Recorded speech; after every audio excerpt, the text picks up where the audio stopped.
জনজাতিকৰণৰ দাবীৰে উত্তাল ৰহা মধ্য অসম কোচ ৰাজবংশী ছাত্ৰ সন্থাৰ লগতে একাধিক সংগঠনৰ উদ্যোগত ৰহাত বৃহৎ প্ৰতিবাদী সমদল জনজাতি সুৰক্ষা পৰিষদ মধ্য অসম কোচ ৰাজবংশী উন্নয়ন প্ৰাধিকৰণৰ দাবী সমিতি লগতে আক্ৰাসু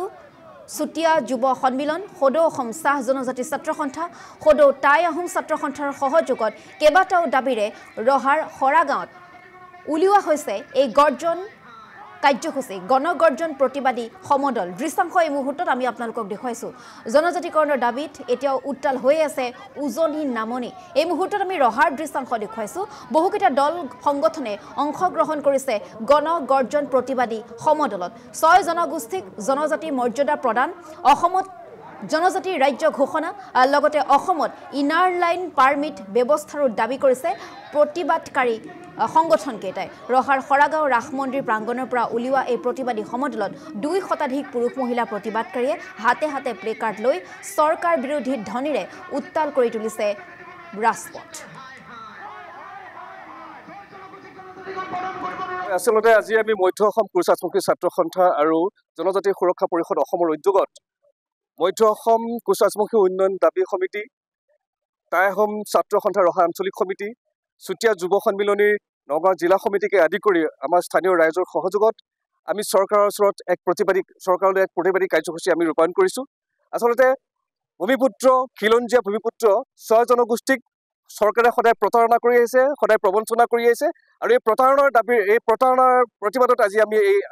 প্ৰতিবাদী সমদল আৰু প্ৰতিবাদী সভা আয়োজন কৰিছোঁ আমি ইয়াৰ পৰা চৰকাৰক দাবী জনাব বিচাৰিছোঁ যে অসমৰ যি 6 জনগোষ্ঠী আছে এই 6 জনগোষ্ঠীক অতি সোনকালে জনজাতি মৰ্যাদা প্ৰদান কৰিব লাগে আমি এই কাৰণে দাবী কৰি আহিছোঁ যে 6 জনগোষ্ঠীক জনজাতি মৰ্যাদা প্ৰদান কৰি অসমখন একেবাৰে আমাৰ খিলঞ্জীয়াসকলক ৰক্ষণাবেক্ষণ দিব লাগে আমাৰ খিলঞ্জীয়াসকলক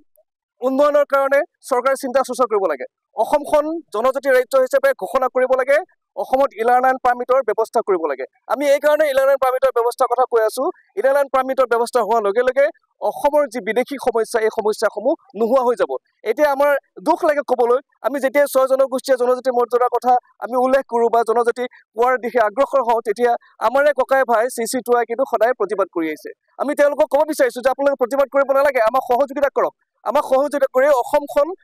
ৰক্ষা কৰক আমি তেওঁলোকক সদায় ক'ব এই বস্তুটো আমি তেখেতসকলক ক'ব বিচাৰিছোঁ সেইকাৰণে আজি আমাৰ ইয়াৰ পৰাই আমি 6 জনগোষ্ঠীয়ে প্ৰতিবাদী কাৰ্যসূচী লৈছোঁ যাতে অহা 25 নৱেম্বৰত চৰকাৰে যিখন প্ৰতিবেদন মন্ত্ৰীগোটে দাখিল কৰিব সেই প্ৰতিবেদনত যাতে 6 জনগোষ্ঠীৰ জনজাতি মৰ্যাদাৰ কথাটো ভালদৰে তাতে পায় আৰু এটা কথা আমি এইখিনিতে গম পাইছোঁ যে অসমৰ কোচসকলক ভাগ কৰি চৰকাৰে জনজাতি মৰ্যাদা প্ৰদান কৰাৰ কথা চিন্তা চৰ্চা কৰি আছে সেইটো কিন্তু আমি কেতিয়াও হ'ব নিদিওঁ অসমৰ কোচ ৰাজবংশীসকলক ভাগ কৰি নহয় জিলা ভিত্তিত নহয় জাতি হিচাপে অসমক